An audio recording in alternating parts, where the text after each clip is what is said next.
Ito nga pala, Caprice, yung anak ko, yung gusto ko i-enroll sa school. Yung teacher mo. Hi, ma'am.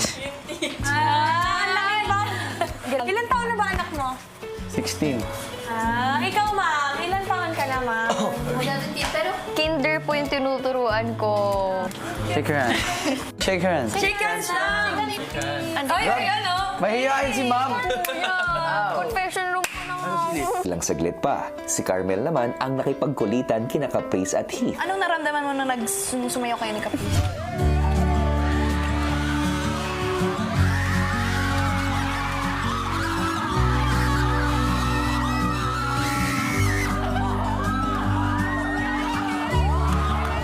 Saya.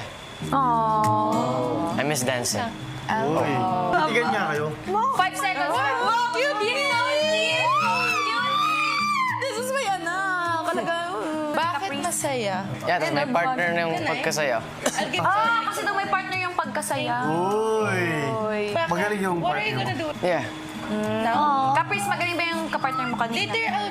Okay lang. Hindi ko nakita yung masyado eh. Kasi bigla siya kumalikod kasi nga nahiya na siya. Sinilig niya siya dun sa heart. Ay, hindi. Hindi siya na... Oo. Sige, ulit oh. Ulit oh. Hindi nakita May yan. kulang. May kulang. Kaya na. Hindi niya daw kasi nakita. Ulitin mo. Pero hindi, nakita ko na pala. Nakita daw niya. Caprice, ano ba talaga? Nakita mo ba o hindi? Playback, please.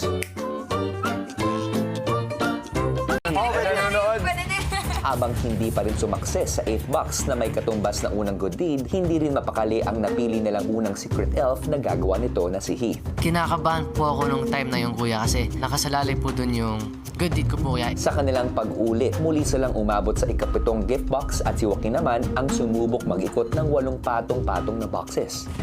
Okay, then. Sorry, first time, guys. 1, 2, 3, go. I'm letting go. Wait lang, wait lang. Yung grip sa boxes, pag mataas na po siya. Secret. Wait. Okay. Look at that! Careful. Isang hand dito, tapos isang hand sa kung saan niya kaya. Mas stable po siya. I wanna kiss you. Gusto ko lang po na mapasa po nila yung 8, 10, 12, and 14 para po magawa po namin yung mga good deeds. Gusto ko rin pong gumawa ng pancakes para mabigay po kay Caprice. Yes! Ayun! Success na ang 8th box! Good deed unlock para sa'yo, Heath! Unlock! Iniisip ko na po paano ko po gagawin, paano ko po gawin yung perfect pancake, and how would I give it. Medyo nag-overthink na po ako nung time na yun kasi kinakabahan na po ako kuya nun. Pero I was really happy and excited and really, really nervous. Oh my days. Heath, nakatanggap siya ng hudyat. Heath, ibinabalita ko sa iyo na nagtagumpay ka rin para gawin ang iyong good deed para kay Caprice. Napaka-excited ko po kuya gumawa na po ng pancake para po kay Caprice. Pero mas lalo na po pag ibibigay na po sa kanya. So I'm really happy and excited po kuya. Kung ganon, masisimulan mo na Heath ang iyong good deed para kay Caprice. Maraming salamat po. Si Heath agad na naghanda para sa kanyang good deed para kay Caprice.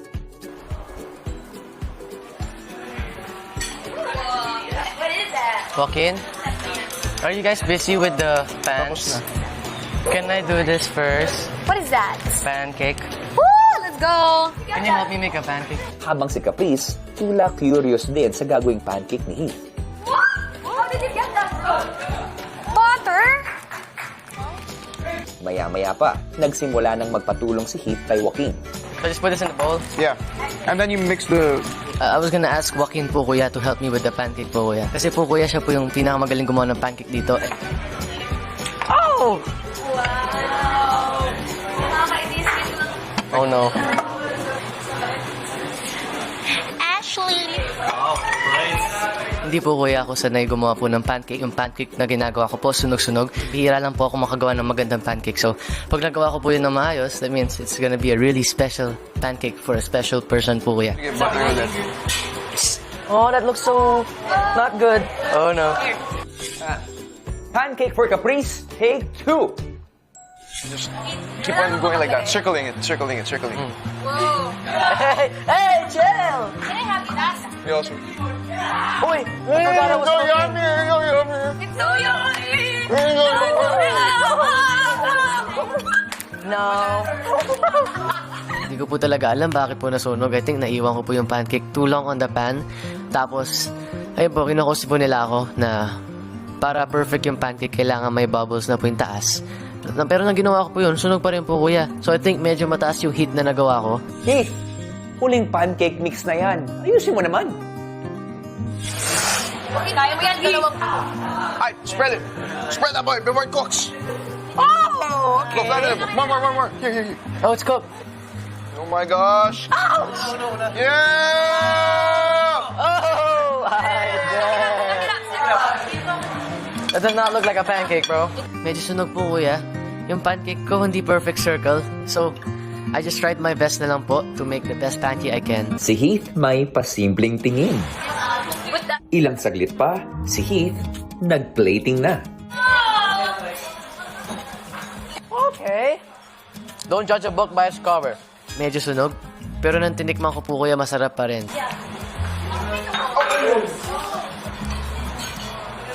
Is that tough? Good luck, Heath!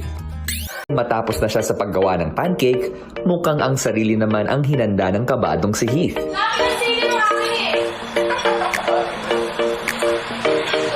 Hinintay ko po muna silang lahat na makaupo po sa dining table para ready na rin po siyang kumain. Let's go. Hi, Caprice. So, I made a pancake and...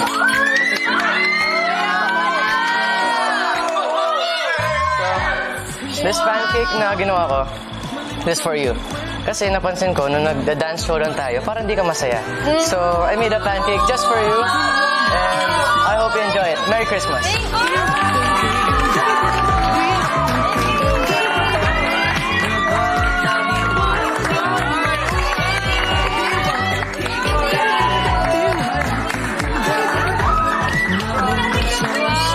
Nakita ko po na napakasaya niya po, kuya. Sabi po nila, Lee, namumula daw po yung...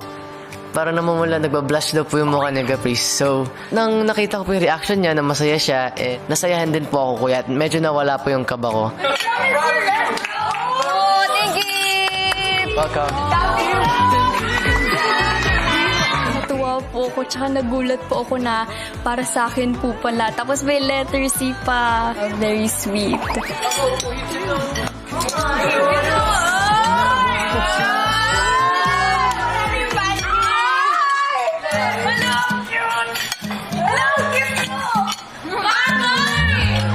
I just sat next to her po, kuya, and naghati po kami sa pancake. Once you think you can finish it. Sure. Share? Alright, we can share. Sure. Napakasaya ko po, kuya, kasi nakita ko po na nag-enjoy po siya sa pancakes. Tinitiran niya si Caprice. Go lang. Sige, cut natin. Ikaw na mag-iwa ko, pre. Thank you, Heath. Sorry, medyo sunog. Go lang. Nagustuhan niya po. That really warmed my heart po, kuya. It really means a lot kasi cooking or baking is something I'm not really good at. Hindi ako papayag na mauubos. Sabi na, gusto mo pancake. Yes, sir. Masama ang tingin sa pancake. Sarap. Come on. Go lang. Sarap. Sweet tooth po ko, kuya. Kaya sobrang saya ko po dun sa pancake, kuya. Tapos po may chocolate chip. Where the syrup go? Hindi lang po dahil sa special task yung pagbigay ko po ng pancake or yung good deed. It was actually a genuine thing na gusto ko pong gawin. Ngayon po, sana mas nawala yung wall na minsan di po kami nag-uusap. Thank you.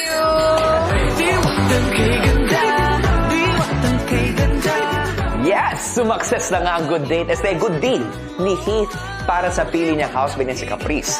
Tuloy na kaya maggamay na housemates ang diskarte para manalo.